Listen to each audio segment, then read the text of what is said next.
भारत माता की बहुत बहुत धन्यवाद इस जोश के लिए।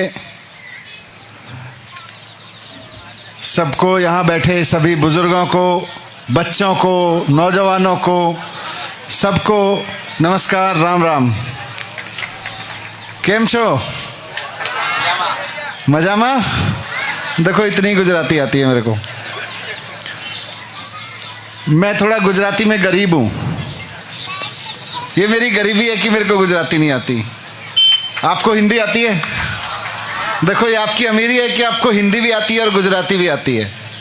ये आपकी अमीरी है। मेरी गरीबी है कि मेरे को गुजराती नहीं आती। मैं हिंदी में बात रखूंगा अपनी। मैं दिल्ली से आता हूं। मैं यहां आके देख रहा हूं कि जिस तरह से आज सेड़ा गांव में लोग इकट्ठा हुए और ख़ास तौर से बड़े बुजुर्गों ने, मैंने बड़ा सुना था कि इस पूरे इलाके में लोगों ने अपना पूरा देश में नाम कमाया है कि सबसे ज़्यादा गौशालाएं यहाँ होती हैं, गौ पालन सबसे ज़्यादा यहाँ पे होता है। सही है ना? तो जिन लोगों ने कभी अपनी जवानी लगाई होगी, अपना पूरा जीवन लगाया होगा गौशालाएं खड़ी करने में, यहाँ की गौ माताओं को पालने में, आज बहुत लोग यहाँ बैठे हैं, मेरे बड़े बुजुर्ग, सबके चरणों में मैं नमस्कार करता हूँ, सबको नमस्कार करता हूँ।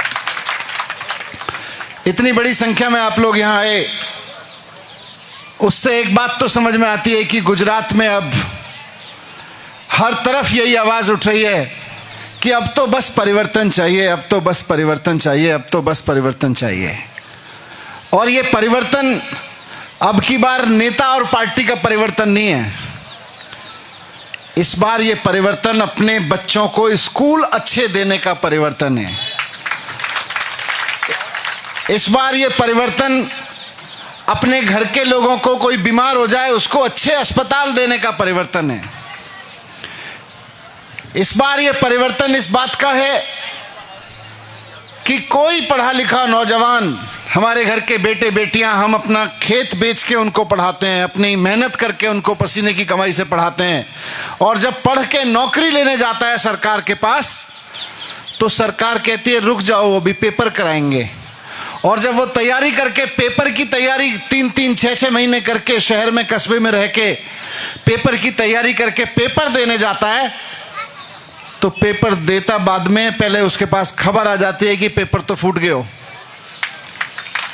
इस बार ये परिवर्तन इस बात के, और वो पेपर नहीं फूटता है, माँ बाप उसके लिए आस लगाए होते हैं कि हमारा बेटा अब शहर में रह के पढ़ाई कर रहा है, कस्बे में रह के पढ़ाई कर रहा है, बस नौकरी लगी है, नौकरी लगी है तो एक और कमरा घर में बन जाएगा, माँ की इलाज के लिए पैसे आ जाएंगे, बहन की शादी के लिए पैसे आ जाएंगे। लोग इंतजार कर रहे होते हैं, लेकिन पेपर फोड़ने वाले दलालों को यह नहीं समझ में आता है कि पेपर फोड़ने से वो उस घर की किस्मत फोड़ रहे होते हैं। ये परिवर्तन इस बार पेपर फोड़ने वालों से छुटकारा लाने का परिवर्तन है। इस बार ये बदलाव पेपर फोड़ने वालों को बाहर भगाने का परिवर्तन है। मैं 2015 से दिल्ली में काम कर रहा हूं, दिल्ली के उप मुख्यमंत्री के रूप में। अरविंद केजरीवाल जी वहां पे मुख्यमंत्री हैं। 2015 में 7 साल पहले जब हमने वहां पे काम शुरू किया, हमने कहा हम सरकारी स्कूल ठीक करेंगे, तो बोले सरकारी स्कूल ठीक नहीं हो सकते, अब तो प्राइवेट स्कूलों पे डिपेंड हो गई है दुनिया। लेकिन अरविंद केजरीवाल जी की जिद थी कि 5 साल के अंदर अंदर सरकारी स्कूल ना सिर्फ ठीक हो गए बल्कि प्राइवेट स्कूलों से शानदार पढ़ाई होने लगी वहां पे। आज गरीब से गरीब आदमी का बेटा बेटी वहां पे पढ़ाई करने के बाद IIT में एडमिशन ले रहा है, एम्स में एडमिशन ले रहा है। 4-4, 5-5 लाख रुपए की तनख्वाह वाली पढ़ाइयां आज गरीब आदमी का बच्चा कर रहा है वहां पे। यह है अरविंद केजरीवाल जी का गरीबों को अमीर बनाने का फॉर्मूला। यह है अरविंद केजरीवाल जी का फॉर्मूला कि अगर किसी परिवार को अमीर बनाना है तो उसके बच्चे को अच्छी एजुकेशन दे दो, शानदार एजुकेशन दे दो, अगली पीढ़ी से अमीर बन जाएगा। तो आज मैं आपके बीच में सभी बुजुर्गों को नमस्कार करते हुए, सभी भाइयों को नमस्कार करते हुए कहना चाहता हूं कि अब जो दिसंबर में चुनाव आने वाला है वो चुनाव 3 लोगों के लिए है। जो लोग सोचते हैं कि सोनिया गांधी का बेटा बड़ा आदमी बन जाए वो कांग्रेस को वोट दे देना। जो लोग सोचते हैं कि अमित शाह का बेटा बड़ा आदमी बन जाए, वो बीजेपी को वोट दे देना। और जो लोग सोचते हैं कि हमारे घर में पैदा हुआ बेटा, हमारे घर में पैदा हुई बेटी जिसको हम बड़ा कर रहे हैं, वो पढ़ लिख के बड़ी आदमी बन जाए, बड़ा आदमी बन जाए, तो आम आदमी पार्टी को झाड़ू पे वोट दे देना। क्योंकि ये बीजेपी वालों को स्कूल चलाने नहीं आते, ये जो भी करते हो, लेकिन 27 साल हो गए गुजरात में इन्होंने अच्छे स्कूल करके दिखाए हो तो बता दो। सरकारी स्कूल बंद कराते हैं और प्राइवेट स्कूलों की फीस बढ़ाते हैं। अरविंद केजरीवाल जी ने दोनों को ठीक कर दिया। दिल्ली में प्राइवेट स्कूलों को फीस नहीं बढ़ाने दी और सरकारी स्कूलों को प्राइवेट स्कूल से अच्छे करके दिखा दिया। ये अरविंद केजरीवाल जी को ही आता है। तो इसीलिए मैंने कहा कि अगर अपने घर में बैठे बच्चे को, लड़का हो या लड़की, उसको बड़ा आदमी बनाना चाहते हो तो झाड़ू पे बटन दबा देना। एक मौका अरविंद केजरीवाल जी को दे देना। अभी डॉक्टर राकेश ने जो बात कही, गुजराती में बोल रहे थे पर समझ रहा था मैं बात को थोड़ी, कि 5 साल के लिए मौका दे दो केजरीवाल जी को। इस इलाके के सारे स्कूल, सारे सरकारी स्कूल 5 साल के अंदर अंदर अहमदाबाद के सबसे शानदार स्कूल से बढ़िया ना हो जाए तो कह देना क्या कहा था। यहां से इतनी पढ़े हो सकता है, अगर दिल्ली में हो सकता है तो यहां भी हो सकता है। दिल्ली के स्कूल भी कूड़े वाले स्कूल थे, सारे खड्डे वाले स्कूल थे, टेंट वाला स्कूल बोलते थे उनको, लेकिन 5 साल में बदल गए। यही दिल्ली में अस्पतालों में हुआ। दिल्ली में अस्पताल, सब कहते थे अस्पताल नहीं सुधर सकते, प्राइवेट अस्पतालों में इलाज कराओ, प्राइवेट अस्पतालों में इलाज कराओ। आज दिल्ली के प्राइवेट अस्पतालों से बढ़िया दिल्ली के सरकारी अस्पतालों में इलाज मिल रहा है। लोगों को, सबको इलाज मिल रहा है। आज दिल्ली में बसें फ्री कर दी हैं महिलाओं के लिए। आज दिल्ली में बिजली के बिल 0 आने लगे हैं। हमारी सरकार से पहले बिजली के बिल हर महीने बढ़ जाते थे, हर साल बढ़ जाते थे। लोग 3-3, 4-4 हजार रुपए के बिजली के बिल देते थे। लोग दुखी रहते थे कि 10,000, 15,000 रुपए की कमाई में से 3,000 का बिजली का बिल दे दो तो बच्चों को खिलाऊंगा क्या और पढ़ाऊंगा क्या, खुद क्या पहनूंगा और बीवी को क्या दूंगा। 3-3, 4-4 हजार रुपए के बिजली के बिल आते थे। लेकिन 2015 तक जिन लोगों के 3-3, 4-4 हजार रुपए के बिजली के बिल आते थे, उन सबके 2015 के बाद से 0 बिजली के बिल आ रहे हैं। ये दिल्ली में अरविंद केजरीवाल जी कर सकते हैं। और आज सिर्फ दिल्ली में नहीं, अब पंजाब के लोगों ने मौका दिया तो पंजाब में 51 लाख परिवारों के बिजली के बिल इस महीने से 0 आने शुरू हो गए हैं। दिल्ली में बिजली के बिल 0 हो सकते हैं, पंजाब में बिजली के बिल 0 हो सकते हैं, तो गुजरात में भी बिजली के बिल 0 हो सकते हैं। लेकिन उसके लिए आपको अरविंद केजरीवाल जी को एक मौका देने की विनती मैं आपसे करने आया हूं। आप इस बार दिसंबर में सरकार बनाओ आम आदमी पार्टी की, और अरविंद केजरीवाल जी की गारंटी है कि मार्च के महीने से गुजरात के गांवों में, शहर में, कस्बों में हर जगह 300 यूनिट तक के बिजली के बिल 0 आने लगेंगे। ये गारंटी है केजरीवाल जी की। और केजरीवाल जी जो कहते हैं वो करके दिखाते हैं। जब हम कहते हैं अच्छी एजुकेशन देंगे बच्चों को फ्री, जब हम कहते हैं सबको फ्री इलाज देंगे बढ़िया बढ़िया अस्पताल बनवा के, जब हम कहते हैं बिजली के बिल 0 करेंगे, तो ये बीजेपी वाले मजाक उड़ाते हैं। बीजेपी वाले कहते हैं फ्री की रेवड़ी बांट रहे हो, बर्बाद कर दोगे। अरे दिल्ली बर्बाद नहीं हुई, पंजाब बर्बाद नहीं हुआ। बर्बाद तो आदमी तब होता है जब टैक्स तो जनता से लेता है और अमीर दोस्तों को बनाता है। भारतीय जनता पार्टी 27 साल से क्या कर रही है? केवल अपने दोस्तों को अमीर बना रही है। उनके 4-5 अमीर दोस्त हैं, उनको और अमीर बनाए जाते हैं। उनको कहते हैं अब देश में नंबर 1 हो गए, अब फिर दुनिया में नंबर 1 अमीर बनाएंगे। अगर आम आदमी को अमीर बनाना है तो उसका एकमात्र रास्ता है कि बच्चों को अच्छी पढ़ाई दो, इलाज पे होने वाले खर्चे को खत्म करो, बिजली के बिल पे होने वाले खर्चे को खत्म करो। आदमी मेहनत से कमाएगा, गौ पालने वाला गौ पालेगा, खेती करने वाला खेती करेगा, दुकान चलाने वाला दुकान चलाएगा और आगे बढ़ेगा। ये जो खर्चे ऊपर डाले हुए हैं सबके, इनको काटना पड़ेगा। पढ़ाई का खर्च, दवाई का खर्च, बिजली का खर्च, ये सारे खर्चे। तो मैं आपके बीच में हाथ जोड़ के यही विनती करने आया हूं कि केवल 5 साल अरविंद केजरीवाल जी को दीजिए।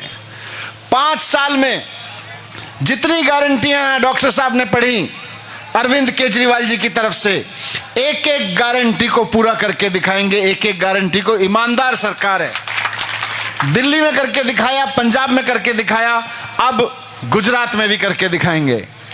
और हम लोगों को देखो जी, राजनीति नहीं आती। मैं पत्रकार था, अरविंद केजरीवाल जी इनकम टैक्स में अफसर थे, इनकम टैक्स के कमिश्नर थे। उधर भी 2 फोटो आप लगे हुए हैं, गोपाल भाई इटालिया आप जानते हैं, पुलिस में थे।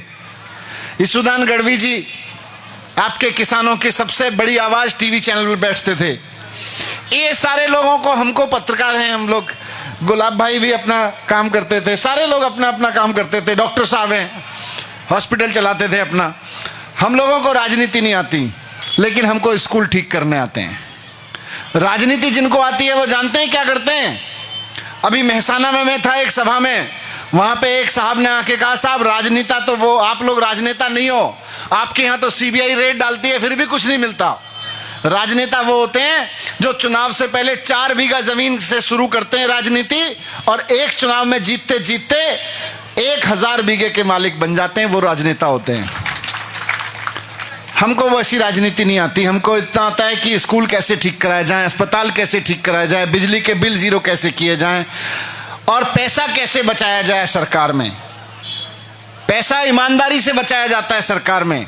और जब पैसा बचता है तो अरविंद केजरीवाल जी ने गारंटी दी है कि गुजरात की इस बार सरकार बनाइए, गुजरात की हर एक 18 साल से ऊपर की महिला के खाते में स्त्री सम्मान राशि के रूप में 1000 रुपए हर महिला को दिया जाएगा,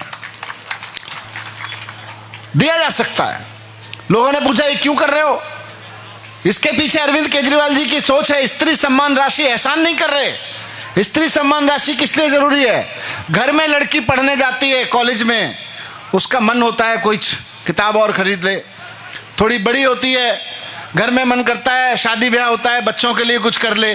थोड़ी और बड़ी होती है महिला, उसको लगता है कि बेटी घर पे आई है, मन है पोते को कुछ देने का, देवते को कुछ देने का, अपने लिए कुछ लेने का, 150-200 रुपए का पति के सामने, बेटे के सामने हाथ मांगना पड़ता है। उस महिला के हाथ में सरकार की ओर से हर महीने 1000 रुपए रखे जाएंगे, अपनी मर्जी से खर्च कर। यह है स्त्री सम्मान राशि। और यह हो सकता है। ये कहते हैं पैसे कहां से लाओगे? पैसे तो वहीं से आएंगे जहां से 4 बीघा जमीन 1000 बीघा बन जाती है। हमारे किसी नेता की जमीन 4 बीघा से 1000 बीघा नहीं बनेगी, इतनी गारंटी है। इतना टैक्स देते हैं लोग, इतना टैक्स देते हैं। एक बार मेरे को बताओगे यहां पे कौन कौन टैक्स देता है? कौन कौन टैक्स देता है? बड़े कम लोग हाथ उठा रहे हैं। ये सोच मैं बता रहा हूं आपको, इसी क्वेश्चन में जवाब है, इसी सवाल में जवाब है। ये जो नेता आके कहते हैं ना, कहां से लाओगे, कहां से लाओगे, इतना टैक्स देती है जनता, गरीब से गरीब आदमी भी टैक्स देता है। इस सभा में बैठा हुआ सबसे गरीब आदमी अभी अपने घर पे जाएगा, शाम को बिजली का बल्ब जलाएगा, वो 20-25 रुपए का बिजली का बल्ब लाया होगा ना खरीद के, उस पे भी टैक्स दे के आया है। रात को बिजली का जलाओगे, बिजली पे भी टैक्स है। बिजली बंद करके सो जाओगे, पंखा चलता रहेगा, पंखे पे भी टैक्स है। सुबह सो के उठोगे, सबसे पहले मंजन पेस्ट करोगे, करते हैं ना, ब्रश उठा के सबसे पहले ट्यूब में से निकाल के निकालते हैं। 50 रुपए की टूथपेस्ट की ट्यूब पे कम से कम 10 रुपए का टैक्स देके बाजार से लेके आए हो। मैं आज आपको बता रहा हूं, ये टैक्स का मतलब है सरकार को दे रहे हो। ब्रेड लेके आओ, बिस्किट लेके आओ, बाजार से बच्चों के लिए चॉकलेट लेके आओ, कपड़े लेके आओ, कुछ भी लेके आओ, हर आदमी टैक्स देता है, हर आदमी। यहां जितने लोगों ने हाथ उठाया, ये मत सोचना ये कुछ लोगों ने ना अहंकार कर रखा, हम टैक्स देते हैं, गरीबों को खिलाना पड़ता है। अरे गरीब से गरीब आदमी टैक्स देता है। इस शहर में अगर भिखारी भी अपने घर में सब्जी बनाता है तो नमक बाजार से लेके आता है, तो उस नमक के पैकेट पे भी टैक्स देके आता है। ये हमारा पैसा है, इससे आएगा वो पैसा। इस पैसे से हम सरकार में बैठे हुए नेताओं के दोस्तों को अमीर नहीं बनाएंगे। जैसे हमने दिल्ली में किया है, वैसे ही जनता के नाम पे खर्च करते हैं। और आज मैं आपके बीच में आता हूं, दिल्ली से आके कह रहा हूं कि हम ये करेंगे, हम ये करेंगे। अगर दिल्ली में नहीं किया होता तो आप भी कहते पहले दिल्ली में करके दिखाओ। लेकिन आज मैं करके आ रहा हूं, 5 साल के अंदर अंदर कर दिया। दिल्ली की जनता के बीच में अरविंद केजरीवाल जी ने जाके कहा कि दिल्ली के लोगों 5 साल तक आपके बीच में काम किया है, पहला मुख्यमंत्री होगा। कैसा ऐसा नेता नहीं सुना होगा बाबूजी आपने, कि जनता के बीच में ऐसे स्टेज पे आके खड़े होके कह दे कि अगर 5 साल काम किया हो तो वोट देना, नहीं तो वोट मत देना, किसी और को वोट दे देना। आज मैं आपके बीच कह के जा रहा हूं कि अगर आपको लगता है कि भारतीय जनता पार्टी अच्छे स्कूल बनवा चुकी है, अगर आपको लगता है कि 27 साल में बीजेपी ने आपके बच्चों के पढ़ने के सरकारी स्कूल शानदार करवा दिए हैं और फ्री एजुकेशन दिलवा रहे हैं, तो बीजेपी वालों को वोट दे देना, नहीं तो हमको वोट दे देना। हमने दिल्ली में करवा दिए हैं, हमने पंजाब में करवा दिए हैं। अगर आपको लगता है कि सरकारी अस्पताल भारतीय जनता पार्टी ने 27 साल में अच्छे करे हैं, तो बीजेपी को वोट दे देना। लेकिन मैं जानता हूं आपको लगता नहीं है। क्यों? मैं अभी निकल रहा था यहां सिद्धपुर के पास से, तो वहां पे एक नौजवान है विकास भाई पटेल, वो आ गए मेरे पास, बोले सर आपको एक चीज दिखानी है। सड़क से 10 किलोमीटर 5 किलोमीटर अंदर को ले गए। भारतीय जनता पार्टी ने 70 करोड़ रुपए खर्च करके 8 साल पहले सिद्धपुर में अस्पताल बनवाया था, आपकी जनता, आपकी और हमारी जनता के लिए 70 करोड़ रुपए खर्च करके एक बड़ी शानदार बिल्डिंग बनाई। लेकिन 8 साल पहले बिल्डिंग बना दी, ना वहां पे बेड लगाए, ना डॉक्टर लगाए, ना लाइट लगाई, ना पंखे लगाए, ना दवा है, ना इक्विपमेंट है। 8 साल से वो बिल्डिंग पड़ी पड़ी सड़ गई। 70 करोड़ रुपए जो आपने नमक खरीदते वक्त, दूध खरीदते वक्त, दही खरीदते वक्त, कपड़ा खरीदते वक्त, बिजली का बल्ब और टूथपेस्ट खरीदते वक्त दिए थे, उसमें से 70 करोड़ रुपए की बिल्डिंग बना बना के सड़ा दी उसने। अस्पताल नहीं है, वो सड़ी हुई बिल्डिंग खड़ी हुई है। बीजेपी वालों को अस्पताल चलाना नहीं आता, इसलिए मैंने कहा, और देख के आ रहा हूं इसलिए कह रहा हूं, दिल रोता है। बात इसलिए नहीं है कि मैं दिल्ली से आता हूं और आप गुजरात से आपके सामने बात करूं, ये मेरे देश का पैसा है, ये मेरे देश के लोगों की मेहनत कश लोगों का पैसा है। आप सब लोग, हम सब लोग एक ही देश से हैं। हमारे देश का आदमी मेहनत करता है और उसके टैक्स के पैसे से चुरा के 70 करोड़ रुपए की बिल्डिंग बनाते हो, और बिल्डिंग खड़ी कर रखी है। आदमी इलाज कराने के लिए मजबूर है सब प्राइवेट अस्पतालों में, महंगे महंगे प्राइवेट अस्पतालों में, और आपने क्योंकि ठेकेदार से पैसे खा लिए, बिल्डिंग बन के खड़ी हो गई। अब अस्पताल चलाने के लिए डॉक्टर को पैसे देने पड़ेंगे, दवाई के पैसे देने पड़ेंगे, तो बोले अब पैसे नहीं है। भारतीय जनता पार्टी को अस्पताल चलाने नहीं आते। आपको फिर कह रहा हूं कि अगर आपको लगता है भारतीय जनता पार्टी अच्छे अस्पताल चला रही है आपके यहां सरकारी, तो उसको वोट दे देना, नहीं तो अरविंद केजरीवाल जी को एक मौका देके देखना। 5 साल बाद आपको दोबारा कहने की जरूरत नहीं पड़ेगी कि अस्पताल कैसे होते हैं। सारे सरकारी अस्पतालों को शानदार प्राइवेट अस्पतालों जैसा कर देंगे। तो यही बात मैं आपके बीच में रखने आया हूं, बिजली के लिए, पानी के लिए। और जब मैं आपके बीच आया हूं तो ये लोग बड़ी साजिश करेंगे। जैसे जैसे आप अच्छा माहौल बना रहे हो गुजरात में, इस बार चारों तरफ, यहां से लेके राजस्थान बॉर्डर से लेके नीचे, चारों तरफ गांव में सुनने को मिल रहा है कि जी एक मौका केजरीवाल जी को देंगे, इस बार परिवर्तन करके रहेंगे। तो ये बीजेपी वाले अभी सत्ता में बैठे हैं, अभी उतरेंगे मैदान में। इनकी डर्टी ट्रिक्स डिपार्टमेंट, इनका गंदी गंदी काम करने वाला डिपार्टमेंट उतरेगा, बोलेंगे ये डॉक्टर साहब ये तो सबसे बड़े चोर हैं। यही बोलेंगे बीजेपी वाले आके, 4 कागज लेके आएंगे इधर उधर के, पता नहीं फर्जी 2 FIR करवा देंगे इनके खिलाफ में, मेरे खिलाफ करा देंगे, गुलाब भाई के खिलाफ करा देंगे, लावेश भाई के खिलाफ करा देंगे, लालेश भाई के, यहां जितने लोग बैठे हैं सबके खिलाफ कुछ ना कुछ कराएंगे। आपसे हाथ जोड़ के विनती है, कहना सरकार बनने के बाद बताएंगे, पहले इनको सरकार में लेके आएंगे, स्कूल ठीक कराएंगे, अस्पताल ठीक कराएंगे। ये चोर होंगे तो इनको भी जेल में भिजवाएंगे। लेकिन इन्होंने 27 साल में कुछ नहीं किया।